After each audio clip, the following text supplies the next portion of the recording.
the question, are the Ten Commandments the basis of American law? During the debate, he had to back up and admit, well, no, they're actually not. But they influenced, he said, they influenced law.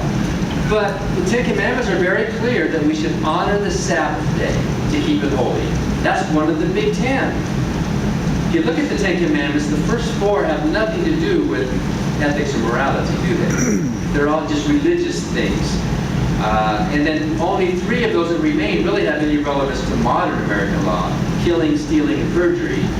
And even then, those are qualified in modern law. But the Sabbath, to be a good moral person, should we honor the Sabbath? Is that what morality is all about? What does the Bible say happens to people who do not honor the Sabbath?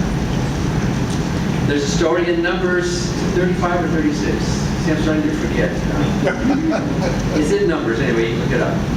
There was a man, the Israelites were encamped, and there was a man outside the camp who they found.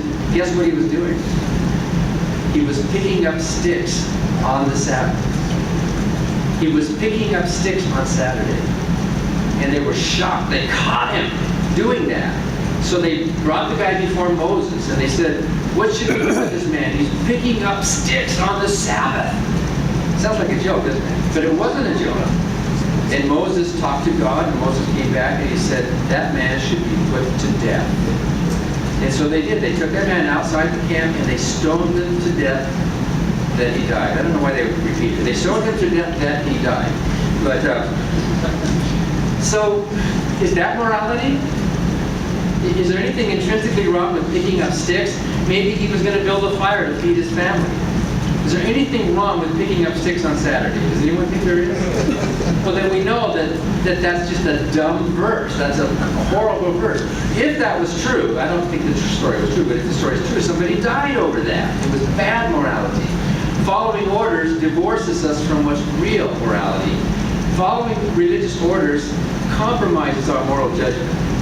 If you think morality comes from religion, or from the Bible, or from the Quran, or from whatever other holy source you have, then you are surrendering part of your moral faculty, your moral philosophy, to someone else and letting them do your thinking for you. I did a debate in the University of Wisconsin 2-3 years ago with Dinesh D'Souza. You know who Dinesh D'Souza is? In fact, the last debate I did with him last October was he brought his assistant. Have you heard the story about Dinesh, his assistant? Oh, yeah. She was there. We were having dinner in the home of the president of this Christian college in Pennsylvania. Yeah. And there was this young woman, and I had met his family before, and I kind of said, are you one of Dinesh's daughters? And he said, no, she's my fiance. Well, I met his wife, and the Christian host who was sitting beside me looked over and he said I was his assistant. Well, 2 days later he filed for divorce because it hit the news, and he was fired from his presidency. Anyway, I missed my chance. I should have got up during the debate and mentioned about it. It was a real pleasure to meet your fiance. But a year before that, Dinesh and I had done a debate at the University of Wisconsin, and I said, and it was a mixed crowd. There was about 1,000 people there. And I said, I'm going to prove tonight that religion compromises moral judgment. I'm going to prove it to you. I said, I'm going to tell you 2 stories. And I want you to raise your hand if you agree. The first story is me. I go into this home. I break into a home of a loving Christian family. They go to church. They pray. They're just really a good, loving family. I tie them up. I shoot the cat, I drown the dog, I set the house on fire, and I kill this family, I torture them. And the police ask me, Dan, why did you do that?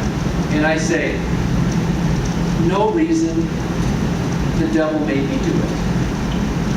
Raise your hands if you think I'm a moral monster. Every hand went up. All 1,000 hands went up. Whoa.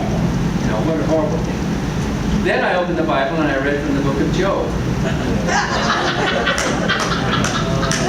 And I read especially Job chapter 2, verse 3, where God is talking to Satan. And you know what Job did? God tortured Job. He killed the children. He killed the animals. He inflicted him with boils. And in Job 2:3, look it up. This is a killer verse. Every atheist should know this verse. God says to Satan, Job was perfect. He was upright. He had never done anything wrong. He was a good man. But you moved me to destroy him without cause. In other words, no reason, the devil made me do it. Now raise your hands if you think the God of the Bible is a moral monster. Only about half the hands went up. Only about half the hands were put up. The other half, for the exact equivalent moral situation, the other half was unwilling to raise their hand and say that their God is a moral monster. When he confessed, he admitted it. He indicted himself in his very own book. The devil moved me to destroy this good man for no reason at all. So what does that tell you about our moral reasoning? If you're a believer, you tend to think, it's kind of like the battered wife syndrome, I think, you know. Well, he's beating me up, but he's my husband. I'm going to be loyal, you know. I'm going to, you know, there's got to be a better reason. There's got to be some hope here. Religion tends to cloud moral clarity. Religion tends to make us think in terms of obeying and following the rules. Here in a country, we are in a proudly rebellious country. We fought a revolutionary war to kick out the king, the master, the lord, you know, the sovereign. And we turned our Constitution totally upside down, and instead of having a sovereign dictator, Lord, church, we turned it around and said, we the people are in charge of it. And yet there's still so many people willing to submit to a slave master, to think our source of meaning and morality has to come from outside of us, up there somewhere. I could go on, but we have a short night about the shortcomings of religious morality and the immorality of biblical teachings. And I write about that somewhat in some of my books, including Godless.